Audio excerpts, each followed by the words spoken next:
एक दिन सिद्धार्थ ने अपने सारथी छंदक को नगर भ्रमण के लिए चलने को कहा। छंदक ने तुरंत राजकुमार के प्रिय घोड़े कंथक को तैयार किया। उस पर राजकुमार को सवार कराकर वह नगर भ्रमण के लिए चल पड़ा। राजा शुद्धोधन ने ऐसा प्रबंध कराया था कि राजकुमार को मार्ग में कोई करुणाजनक दृश्य दिखाई न दे, ताकि उसके मन में विरक्ति की भावना उत्पन्न न हो। जिस मार्ग से उन्हें जाना था, उसे स्वच्छ करके सजाया गया था। उस मार्ग पर दोनों ओर सुंदर सुंदर लड़के लड़कियां खड़े थे। जब सिद्धार्थ उनके पास से गुजरते तो वे उन पर फूल बरसाते। कहीं दुख या कष्ट का नाम भी दिखाई नहीं दे रहा था। राजकुमार सिद्धार्थ भी उस समय प्रसन्न दिखाई दे रहे थे। एकाएक उनकी दृष्टि कहीं दूर उठ गई। एक झुकी हुई कमर वाला वृद्ध व्यक्ति उन्हीं की ओर चला आ रहा था। उसका मुंह झुर्रियों से भरा हुआ था, आंखें अंदर को धंसी हुई थी, हाथ पैर कांप रहे थे। वह लाठी का सहारा लेकर बड़ी मुश्किल से चल पा रहा था। जरा उधर देखो, छंदक सिद्धार्थ ने उस वृद्ध की ओर संकेत करते हुए कहा, उस आदमी की ओर जिसकी कमर झुकी हुई है। मुझे बताओ कि उसे क्या हो गया है, वह इतना असुंदर क्यों है, वह ठीक से चल क्यों नहीं पा रहा। राजकुमार छंदक ने उत्तर दिया, वह व्यक्ति बूढ़ा हो गया है, उसकी आयु अधिक हो गई है। अधिक आयु हो जाने पर व्यक्ति ऐसा ही हो जाता है। सिद्धार्थ की सारी प्रसन्नता छू मंतर हो गई। उन्होंने छंदक को महल लौट चलने की आज्ञा दी। जब सिद्धार्थ अपने महल पहुंचे तो उन्होंने यशोधरा को अपनी प्रतीक्षा करते हुए पाया। उन्हें उदास देखकर यशोधरा ने पूछा, क्या बात है स्वामी, क्या आप थक गए हैं। नहीं यशोधरा, सिद्धार्थ ने एक लंबी सांस लेकर उत्तर दिया, मैं थका हुआ नहीं हूँ। बात यह है कि आज मैंने एक ऐसे व्यक्ति को देखा जो बहुत कमजोर था। उसका पूरा शरीर कांप रहा था, उसकी आंखें झुकी हुई थी और वह असुंदर हो गया था। छंदक कहता है, वह बूढ़ा हो चुका है। बूढ़ा हो जाने पर ऐसा ही होता है। यह देखकर मेरा मन उदास हो गया। इस प्रकार तो मेरी दशा भी आगे चलकर ऐसी ही हो जाएगी। आप व्यर्थ ही दुखी हो रहे हैं।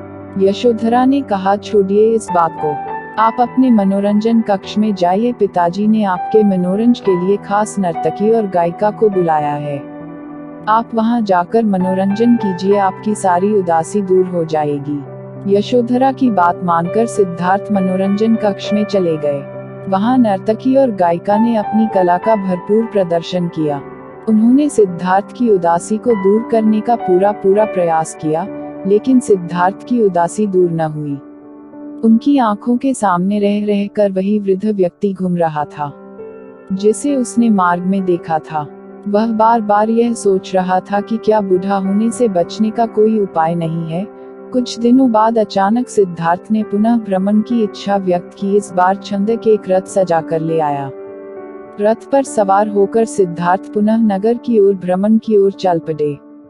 इस बार छंदक पूरा प्रयास कर रहा था कि राजकुमार को कोई करुणाजनक दृश्य दिखाई न दे, लेकिन जो होना होता है वह होकर ही रहता है।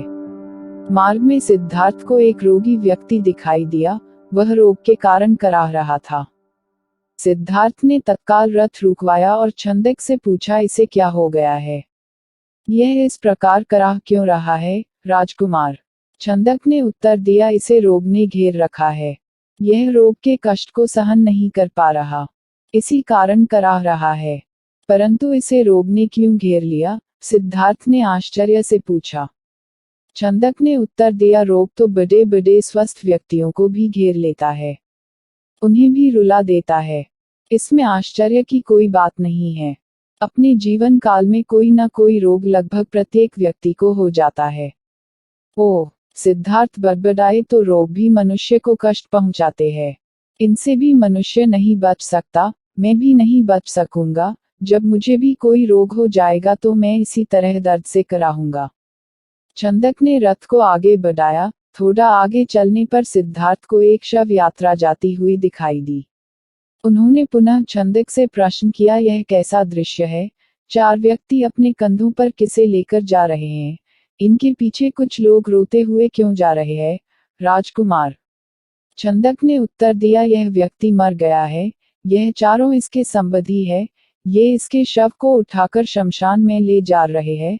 जो पीछे पीछे रोते हुए जा रहे हैं वे इसके कुटुंब के लोग हैं। शमशान में इस मृतक शरीर को जला दिया जाएगा। यह व्यक्ति मर क्यों गया? सिद्धार्थ ने अगला प्रश्न किया। छंदक ने कहा, मृत्यु इस संसार का एक अटल सत्य है। मृत्यु ने आज तक किसी को नहीं छोड़ा। कोई भी व्यक्ति किसी भी समय मर सकता है। यह सुनकर सिद्धार्थ का दिमाग घूम गया। वह ठंडी सांस लेकर सोचने लगे, क्या इसी को जीवन कहते हैं, जिसमें मनुष्य को तरह तरह के रोग घेर लेते हैं, जिसमें कभी भी मृत्यु का आगमन हो सकता है। मनुष्य जब बूढ़ा हो जाता है तो वह दुर्बल और असहाय हो जाता है। उसके शरीर को जलाकर भस्म कर दिया जाता है। क्या जीवन के इन भयानक दुखों से छुटकारा नहीं मिल सकता?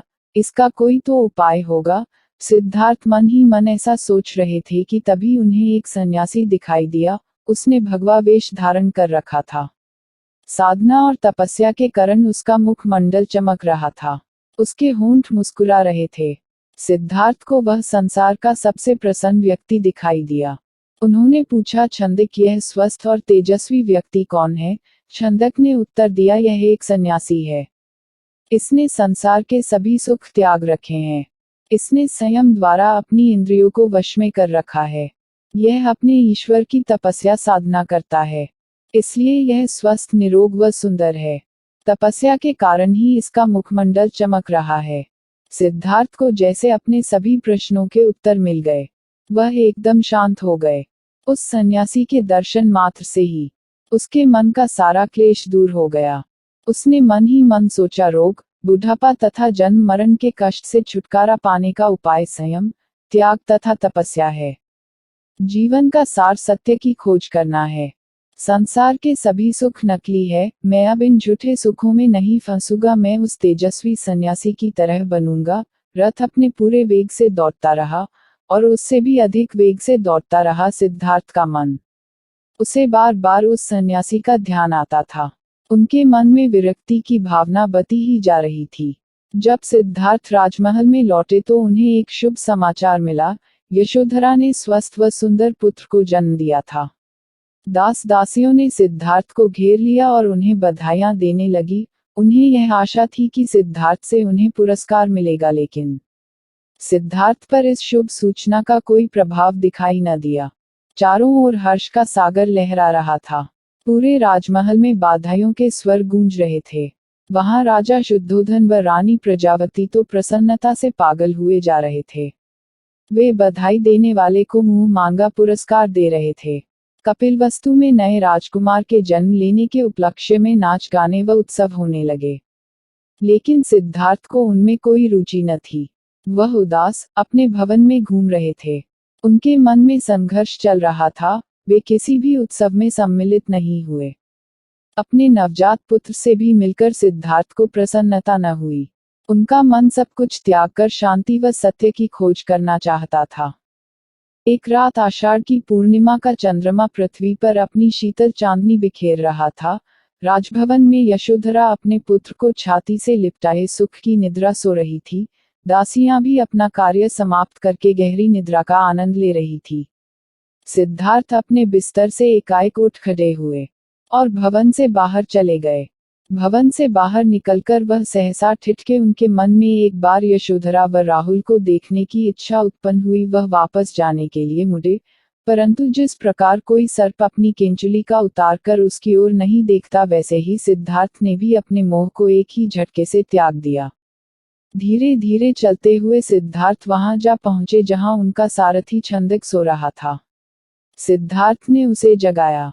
छंदक ने चौंक कर अपनी आंखें खोली व निकट बंधे कंथक घोड़े ने भी हिनहिना कर सिद्धार्थ की ओर देखा। राजकुमार, छंदक ने नम्रता से आश्चर्य से कहा, आप और यहाँ, वह भी रात के इस समय, सब कुछ ठीक तो है न? छंदक, सिद्धार्थ ने आदेश दिया, तुरंत रथ तैयार करो, मैं इसी समय राजभवन से बाहर जाना चाहता हूँ। छंदक ने ध्यानपूर्वक सिद्धार्थ की ओर देखा। वह कुछ पूछना चाहता था, परंतु पूछने का साहस न कर सका। रथ को तैयार करके वह सिद्धार्थ के निकट ले आया। सिद्धार्थ रथ पर सवार हुए तथा छंदक को नगर से बाहर वन की ओर चलने के लिए कहा। चारों ओर गहरा अंधकार था। वहां सन्नाटा छाया हुआ था। जंगली जीव जंतुओं की आवाजें कभी कभी सन्नाटे को भंग कर देती, वातावरण बहुत डरावना हो जाता। घने जंगल के निकट सध्योथ ने छंदक को रथ रोकने का आदेश दिया। रथ रुकते ही सिद्धार्थ नीचे उतर आए। सामने ही यमुना नदी अपने पूरे वेग से बह रही थी। उस समय वे अनुप्रिय नामक स्थान के निकट खड़े थे। सिद्धार्थ ने अपनी राजसी वेशभूषा उतार दी। साथ ही उन्होंने एक एक करके अपने आभूषण भी उतार दिए। अपने वस्त्र व आभूषण उन्होंने छंदक को दे दिए तथा लौट जाने का आदेश दिया। छंदक सिद्धार्थ के पैरों में गिरकर फुट फूट कर रोने लगा। वह हाथ जोड़कर कहने लगा, यह आप क्या कर रहे हैं राजकुमार? जब आपके माताजी व पिताजी को आपके सन्यासी बन जाने की बात का पता चलेगा तो उन पर दुखों का पहाड़ टूट पड़ेगा। रानी यशोधरा पर क्या बीतेगी? आप अपना निर्णय बदल लीजिए। मेरे साथ राजमहल लौट चलिए। नहीं छंदक, सिद्धार्थ ने सुंदर व सुगंधित बालों को काटकर कहा, मैं अब नहीं लौटूंगा। मैंने सोच विचार करके ही यह निर्णय लिया है। मैं सत्य व ज्ञान का मार्ग खोजना चाहता हूँ, जिससे मानव शांति पा सके। तुम आंसू पोंछ लो और राजभवन लौट जाओ। छंदक को सिद्धार्थ की आज्ञा का पालन करना पड़ा। उसने सिद्धार्थ का चरण स्पर्श किए, उनके कीमती वस्त्रों व आभूषणों को रथ में रखा और कपिलवस्तु की ओर चल पड़ा। जिस समय छंदक राजभवन में लौटा, सुबह का प्रकाश चारों ओर फैल चुका था। राजा शुद्धोधन बाग में भ्रमण कर रहे थे। जब उन्होंने सिद्धार्थ का खाली रथ देखा तो उनके माथे पर बल पड़ गए। उन्होंने क्रोध से छंद की ओर देखा और पूछा, तुम बिना बताए सिद्धार्थ का कहाँ ले गए थे?